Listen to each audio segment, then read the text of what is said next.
Terus, nah, kalau kamu sudah mau kerja, sudah sadar hakmu, perhatikan perkembangan ekonomi. Ini mulai tentang ekonomi, dipengaruhi oleh dua hal yang paling utama. Yang pertama apa? Spesialisasi, pembagian kerja. Dalam kenyataan kehidupan sehari-hari terdapat berbagai macam pekerjaan yang digeluti oleh orang yang berbeda-beda sehingga kebutuhan manusia dapat terpenuhi dengan baik. Nah, setiap orang punya keahlian pasti, punya bakat sesuai yang dia miliki. Namanya spesialisasi. Kamu keahlianmu apa? Itu perhatikan, karena itu aset nanti penting untuk roda ekonomi. Kamu bisanya apa? Jadi biasanya lahirnya ini dari tradisi, dari adat, dari kebiasaan, atau dari pendidikan. Kalian harus bisa membaca dirimu. Seandainya masuk ke peta pembagian kerja ini, spesialisasimu apa? Oke, kenapa ini penting? Karena orang ngerti spesialisasinya itu manfaatnya meningkatkan produktivitas. Kalau kamu tidak kenal dirimu, tidak ngerti spesialisasimu, atau perusahaan kok tidak kenal keahlian masing-masing karyawannya, ya dia bunuh diri. Harus ngerti spesialisasinya sendiri-sendiri biar lebih produktif. Untuk menghasilkan laptop ini kan tidak satu orang terus dia bikin laptop sendiri, kan tidak. Ini melibatkan banyak orang. Karena melibatkan banyak orang, ya harus jelas orang ini, yang ini bisanya apa, yang ini bisanya apa. Mungkin yang satu ini ahli bikin softwarenya, yang ini cuma bagian casingnya saja, yang satunya lagi ngurusi kabelnya, yang satunya lagi ngertinya kelistrikannya, yang satunya mungkin ngopeni prosesor atau RAM-nya. Jadi ini hasil dari banyak orang, bukan hasil dari satu orang. Jangan dibayangkan laptop itu satu orang terus nyari plastik sendiri, terus nyari kaca sendiri, terus latihan programming sendiri. Nah, ini kerja banyak orang. Bajumu ini jangan dikira kerja satu orang, kerja banyak orang. Siapa yang memproduksi kainnya, siapa yang bikin desainnya, siapa yang jahit bajunya, siapa yang menjual. Ini hasil banyak orang. Kalau tidak ngerti division of labor bisa kacau. Ya kalau zaman dulu barter tidak butuh itu. Sekarang zaman industri harus jelas pembagian kerjanya. Ya kayak kalian bikin panitia itu kan melakukan division of labor. Oh, kamu bagian nerima tamu besok, kamu yang bagian peralatan, kamu yang bagian ini division of labor. Jangan hanya satu orang ngabehi semuanya dia. Dia yang ngurusi peralatan, yang nerima tamu, ya itu tidak efektif. Begitu enak-enaknya nerima tamu, soundnya bunyi, wih, akhirnya lari masuk manual sound. Terus begitu soundnya belum selesai, tamu datang balik lagi ke sana. Terus ternyata di sana narasumbernya datang, terus lari nyambut narasumber. Terus itu ngabehi, tidak efektif, tidak jelas division of labor-nya. Kerja yang cerdas itu kerja yang ngerti spesialisasinya. Oke ya Pak, hari ini kan sering kelewat. Ini sebenarnya sederhana teorinya, tapi hari ini sering kelewatan. Kamu lihat di TV-TV itu, ini urusan apa sih? Yang ngomong kok orang itu? Orang itu spesialisasinya apa nyambung dengan yang dia omongkan? Itu kan kadang-kadang ada masalah seperti itu. Berarti apa? Tidak kenal division of labor, pembagiannya.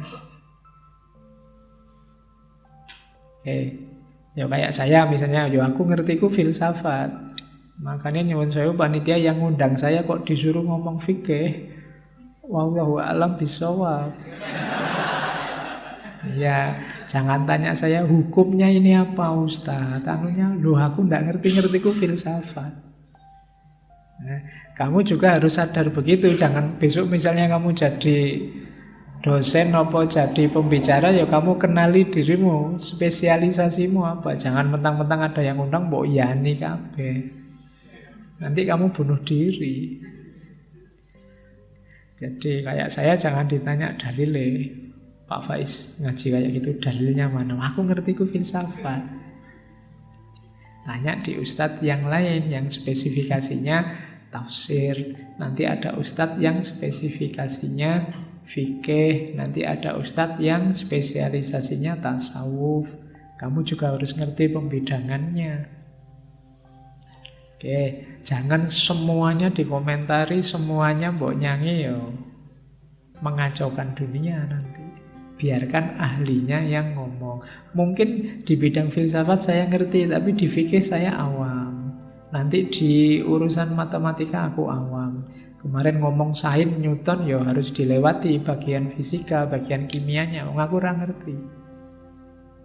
Jadi ngertine ya bagian filosofinya. Ya termasuk Adam Smith ini kan garis besarnya saja, bukan detail teori ekonominya. Yang lebih spesial, ngerti detailnya teman-teman dari ekonomi. Ini kita ambil filosofi-filosofi dasarnya saja. Jadi tidak masuk detail. Kalau masuk detail nanti aku disuruh ngajar di Fakultas Ekonomi. Puyeng lagi nanti masalah. Ya kalau kamu sakit aja kan berobat kan juga milih. Kalau pas pilek ya dokter THT. Kalau pas gigi sakit dokter gigi, kan nggak ngawur. Kan ada dokter umum Pak. Ya dokter umum kan kalau pas kamu nggak punya duit. Spesialis kan kalau pas duitmu mahal itu kan kamu keren. Spesialis kan ngerti yang ahlinya. Oke, karena memang spesialis itu semakin mahal. Kayak dokter tadi, semakin spesialis semakin mahal. Ada ahli jantung, itu kan mahal. Nanti ahli jantung kiri lebih mahal lagi. Nanti ahli jantung kanan lebih mahal lagi, kan gitu. Lebih spesialis. Oke. Nah, ketika division of labor ini jelas, produktivitas meningkat. Jadi dari sini nanti ekonomi, pendapatan juga semakin meningkat. Kalau produksi meningkat kan pendapatan juga meningkat. Oke, katanya Adam Smith, manusia dengan bakat masing-masing, dengan kecerdasan yang beda-beda dapat saling memberikan keuntungan satu sama lain. Hal ini tidak terjadi pada hewan.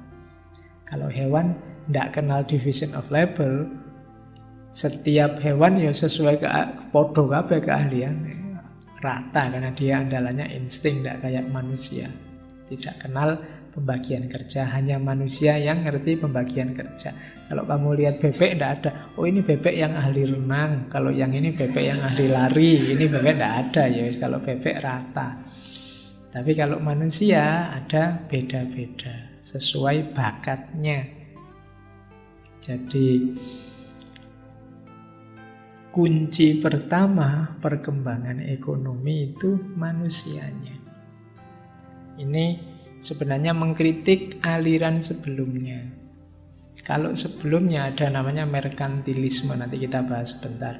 Kemudian ada aliran fisiokrat. Kalau fisiokrat itu kuncinya bukan manusia dan kerjanya, tapi sumber daya alamnya. Misalnya sawah untuk petani, tanah. Nah, itu lebih penting ini. Kalau kita punya banyak tanah, punya sawah yang luas, nah ini namanya fisiokrat, modal fisiknya.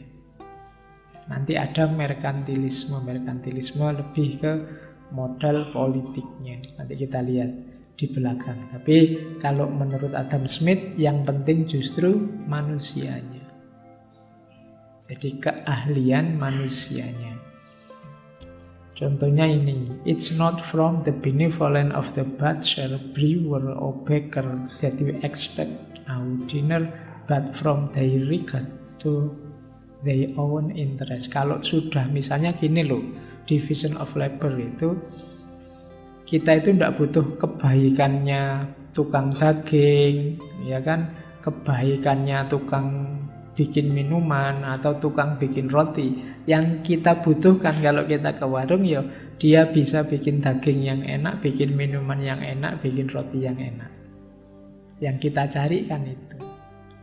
Jadi bukan benevolennya, bukan oh dia orang baik kok. Ya orang baik kalau tidak bisa bikin minuman ya tidak kita tunggu kalau pas kita di warung. Harusnya minuman manis kamu dikasih pahit kan kamu tetap marah. Meskipun saya orang baik loh pak. Iya neng ya. Minumanmu harusnya manis tapi ini pahit. Kita butuh profesionalitasnya. Jadi disinilah pentingnya division of labor tadi. Jadi kita butuh orang-orang yang punya spesialisasi jelas.